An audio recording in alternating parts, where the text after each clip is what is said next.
Good morning मेरे प्यारे बच्चों। मैं महेश सर आपकी सेवा में। क्लास 10 का ये फिजिक्स है। एक छोटा सा ये टॉपिक है लेकिन समझना अनिवार्य है। ये पार्ट 6 है, यानी 6वां वीडियो है।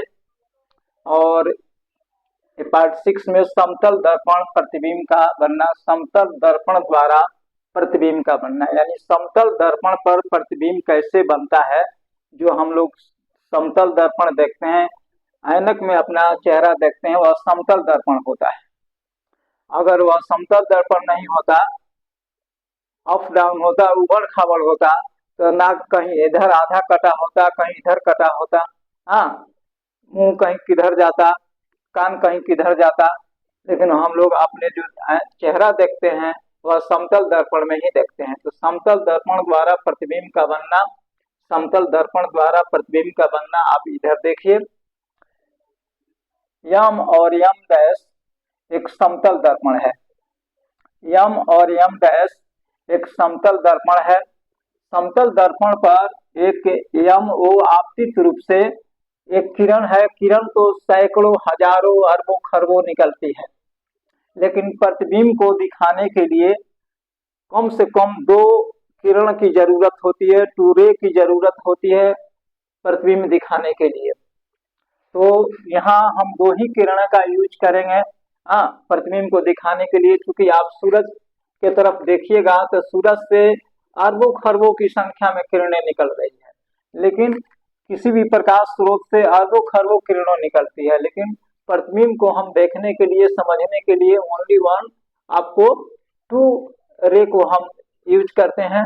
तो यहाँ पर आप देखिए, एक ओयम जो है एक आपतित रूप से, अविलंब रूप से किरण एक आपतित हो रही है समतल दर्पण पर। तो अब उसके बाद एक तिरछी किरण समतल दर्पण पर ओए जा रहा है और एक ओयम है, देख रहे हैं। यह समतल दर्पण पर यहाँ पड़ रहा है बिंदु ए पर। ये क्या है? आपतित बिंदु है। तो इस बिंदु से टकराकर, चूंकि इधर कलई कर दिया गया है तो प्रकाश इधर आएगा नहीं, नीचे नहीं आएगा, ये परावर्तित होकर तो जितने एंगल से जा रहा है उतने एंगल से इधर ही जाएगा। तो कल हम लोग परावर्तन के नियम या स्नेल के नियम पढ़े कि प्रकाश जिस एंगल से जाता है उसी एंगल से परावर्तित होकर के बाहर निकलता है। तो यहाँ पर हमने देखा कि इतने एंगल से यहाँ पर समतल दर्पण पर पड़ता है और यहाँ से टकरा करके इधर जाता है, यानी परावर्तित होता है। अब परावर्तन के बाद इस पर एक अभिलंब खींचा गया है। तो अभिलंब खींचा गया है और तो ठीक इसके नीचे के तरफ और ठीक इसके सामने जो मिलाया जा रहा है, तो देखा जा रहा है कि यहाँ पर यह 2 किरणें आपस में कट रही है। 2 किरणें आपस में यहाँ पर एक दूसरे को क्रॉस कर रही है। तो 2 किरणों जहाँ पर आपस में क्रॉस करती है वहीं उसका इमेज होता है। तो यह आपका एक काल्पनिक प्रतिबिंब है। और यहाँ पर देखिए, ये जो किरण आ रही है, एक किरण जो इधर से परावर्तित हो रही है, तो एक किरण यानी आपतन किरण और परावर्तित किरण के बीच में एक अभिलंब खींचा जाता है और दोनों के अभिलंब के बीच में जो किरणें कोण बनता है उसे एक आपतन कोण कहते हैं, एक परावर्तन कोण कहते हैं। तो आपतन कोण बराबर परावर्तन कोण होता है। हम लोग स्नेल के नियम में पढ़ चुके हैं, यानी कोण आई बराबर कोण आर होता है। यहाँ पर आप देखिए, ओयम दर्पण पर अभिलंब रूप से आपतित हो रही है। वो ये तिरछी किरण परावर्तित होकर एबी की दिशा में जाती है। यम आई काल्पनिक प्रतिबिंब है, इसे डॉट लाइन से दिखाया गया है। अब समतल दर्पण में आप देखिए, समतल दर्पण में वस्तु दूरी बराबर प्रतिबिंब दूरी होता है। यानी आप जैसे समतल दर्पण में अपना चेहरा देखते हैं, समतल दर्पण में देखते हैं, तो जितना बड़ा आपका शरीर है उतना बड़ा आपका दिखाई देता है। जितने पीछे हटिएगा वो भी पीछे हटेगा। तो प्रतिबिंब दूरी और वस्तु दूरी, जितने आप एक डेग में जाइएगा तो वो भी एक डेग पीछे हटेगा। आप उसमें सटिएगा तो वो भी उसमें सट जाएगा। आप जीभ दिखाइएगा वो भी जीभ दिखाएगा। सेम टू सेम वो काम करता है। तो समतल दर्पण में वस्तु दूरी और प्रतिबिंब दूरी दोनों बराबर होता है। तो यह छोटा सा बात है। इसमें और भी पढ़ना है समतल दर्पण के बारे में, थोड़ा नॉर्मल पढ़ना है, लेकिन ये दिमाग में रखना है, एक नंबरिया क्वेश्चन है कि समतल दर्पण में प्रतिबिंब दूरी बराबर वस्तु दूरी होता है। इससे आप स्क्रीनशॉट ले लीजिए और आगे देखते हैं।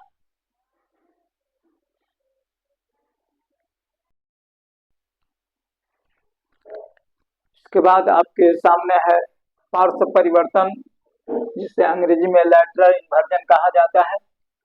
पार्श्व परिवर्तन आए दिन आप अपने दर्पण में देखते होंगे, या इसका सीधा सीधा इसका एक डिफिनीशन है, किताबी लैंग्वेज में नहीं बल्कि मैं अपने लैंग्वेज में ही इसे लिख दिया हूँ।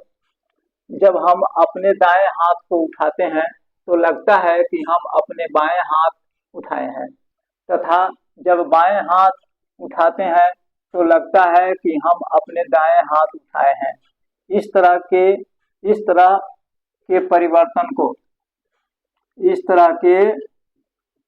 परिवर्तन को पार्श्व परिवर्तन यानी लैटरल इन्वर्जन कहा जाता है। आप कभी भी देखिएगा ऐनक में कभी कभी ऐसा प्रतीत होता है, जैसे देखिए इस तरह से आर बना है, उसमें देखिएगा तो इस तरह से आएगा। इस तरह के परिवर्तन को हम कहते हैं पार्श्व परिवर्तन। ये छोटा सा भाग है एक ठो, तो इसे आप स्क्रीनशॉट ले लीजिए और इसे समझिए, कोई बहुत बड़ा लेंदी नहीं है, रॉकेट नहीं है, इसे आप यहाँ से समझ लीजिए।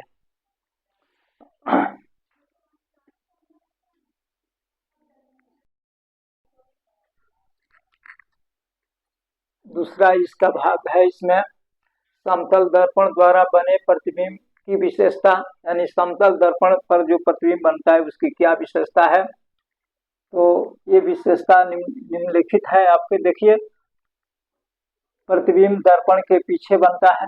आप कभी भी ऐनक देखिएगा तो आपका चेहरा दर्पण के पीछे बनता है। दूसरा है प्रतिबिंब का आकार वस्तु के आकार के बराबर होता है, जितना बड़ा वस्तु होता है उतना ही बड़ा उसका प्रतिबिंब होता है। प्रतिबिंब वस्तु की अपेक्षा सीधा बनता है। आपका सर ऊपर है तो सर भी ऊपर होता है, नीचे नहीं होता है। प्रतिबिंब पार्श्विक रूप से उल्टा होता है। प्रतिबिंब पार्श्विक रूप से उल्टा होता है। दूसरा है प्रतिबिंब आभासी होता है, यानी काल्पनिक प्रतिबिंब होता है। प्रतिबिंब उतना ही पीछे होता है जितना वस्तु दर्पण से आगे होता है, यानी आप जितने वस्तु से आगे हिलिएगा, पीछे हटिएगा तो आपका प्रतिबिंब भी पीछे हटेगा। आगे बढ़िएगा तो आपका प्रतिबिंब भी आपके तरफ इधर आएगा। इस तरह से ये आपका 6 विशेषताएं हैं समतल दर्पण द्वारा बने प्रतिबिंब की विशेषता। तो बच्चों इसे आप ध्यान पूर्वक पढ़ेंगे, परीक्षा में भी आता है कभी कभी यह टॉपिक, कि समतल दर्पण की विशेषता क्या है, तो आप इसे आराम से लिख सकते हैं, याद भी कर सकते हैं, कोई दिक्कत नहीं है।